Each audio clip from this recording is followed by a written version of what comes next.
ফলে আজকে মুসলমানদের অবদান ভুলে যাবেন না। এদের স্বাধীন করার জন্য এই টুপিওয়ালা মানুষগুলো সেদিন প্রাণ দিয়েছিল। যদি বিশ্বাস না হয় ইংরেজদের লেখা স্বাধীনতা আন্দোলনের ইতিহাসগুলো পড়বেন। আমি জানি নরেন্দ্র মোদী পড়তে পারবেন না, তার স্কুলের ডিগ্রি ঠিক নেই, বেচারা চা বিক্রি করতে গিয়ে ওটাও ভুলে গিয়েছেন, তার মনে নেই। আজকে তিনি বলছেন মুসলমানদের দলিল দেখব, তিনি বলছেন এনআরসি করব।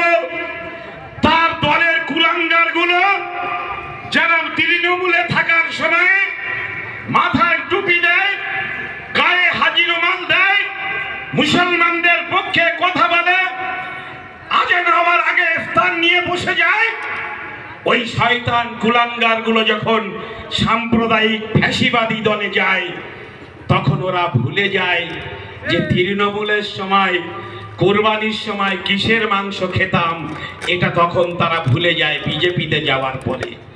ফলে তাদের বুঝতে হবে এই দেশ হিন্দু মুসলমান শিখ ইসাই সবার দেশ।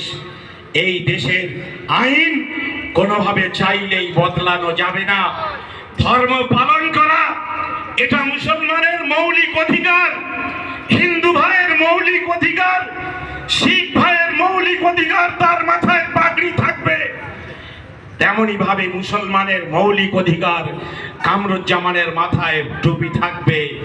এই অধিকার নরেন্দ্র মোদী চাইলে কেড়ে নিতে পারবে না।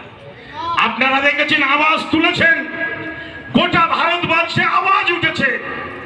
আওয়াজ ওঠার পরে কেন্দ্রের সুপ্রিম কোর্টে আমাদের সর্বোচ্চ আদালতের বিচারপতিরা প্রশ্ন করেছেন যে মসজিদে যদি হিন্দু ভাইদের সদস্য করা হয় তাহলে মন্দির কমিটি থেকে মুসলমানদের সদস্য করা হবে।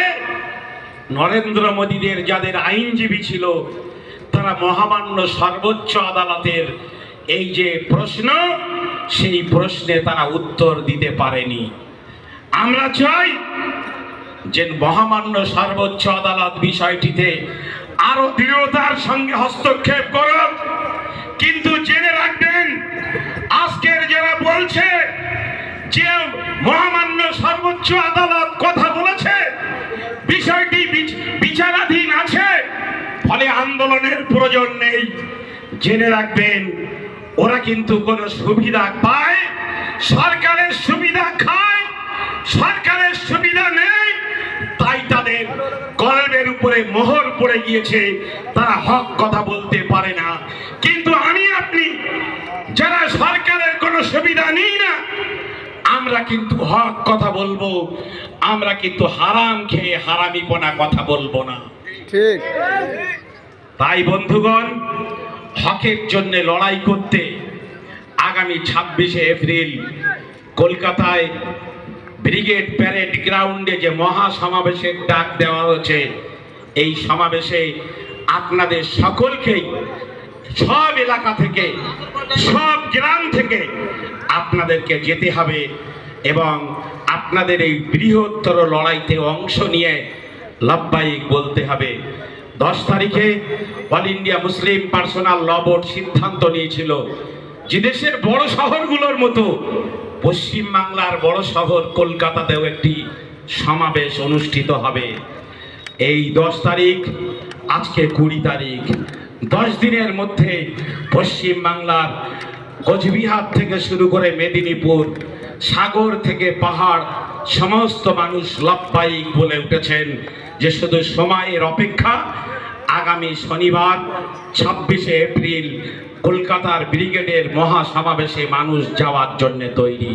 ফলে আমি আশা করব যে এই সমাবেশ থেকে এক ঐতিহাসিক বার্তা দেওয়া হবে এবং ভারতবর্ষে যতগুলো সমাবেশ হয়েছে আমরা বাংলার মানুষ হিসাবে চেষ্টা করব যে কলকাতার ব্রিগেড প্যারেড গ্রাউন্ডের মহা সমাবেশ যেন সব থেকে বড় হয়, সব থেকে ঐতিহাসিক হয়। আবারও বলবো, আমাদের আন্দোলন কিন্তু হিন্দু ভাইদের বিরুদ্ধে নয়। আমাদের আন্দোলন অবশ্যই আমাদের ধর্মীয় সম্পদ রক্ষা করার আল্লাহর ঘরকে রক্ষা করার জন্য এই আন্দোলন। ভাই আমার, তাই এই আন্দোলনে আমাদের সম্মিলিতভাবে ঐক্যবদ্ধভাবে এগিয়ে যেতে হবে। আরেকটা কথা বলবো, জেনে রাখবেন, আজকের পৃথিবীর বুকে সব থেকে শক্তিধর অস্ত্র হচ্ছে পারমাণবিক অস্ত্র। পারমাণবিক অস্ত্র যতটা ক্ষমতা রাখে, শান্তিপূর্ণ আন্দোলন তার থেকে বেশি ক্ষমতা রাখে।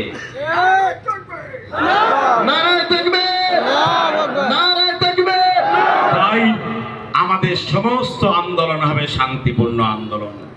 10 তারিখে অল ইন্ডিয়া মুসলিম পার্সোনাল ল বোর্ডের পক্ষ থেকে যেদিন থেকে ঘোষণা হয় যে ব্রিগেড প্যারেড গ্রাউন্ডে সমাবেশ, বিচ্ছিন্ন আন্দোলন নয়, তারপর থেকে দেখবেন যে সমস্ত মানুষ ব্রিগেডের দিকে তাকিয়ে আছে। এলাকায় সমস্ত অশান্তি দূর হয়েছে এবং সবাই মনে করছেন 20 তারিখ যে বার্তা নেব, সেই বার্তা নিয়ে এসে পরবর্তী আন্দোলন আমরা সিদ্ধান্ত নেব।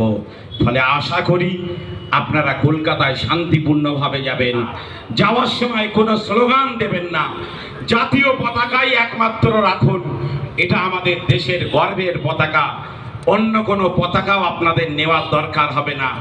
যাবেন, রাস্তায় স্লোগান দেওয়ার দরকার হবে না। ব্রিগেডে গিয়ে যখন মুসলিম নেতৃত্ব স্লোগান দেব, সেই গলায় গলা মিলিয়ে আপনারা স্লোগান দেবেন। সেদিন সেই স্লোগানের আওয়াজ যেন দিল্লি পর্যন্ত পৌঁছায়, সেই চেষ্টা থাকবে ইনশাআল্লাহ।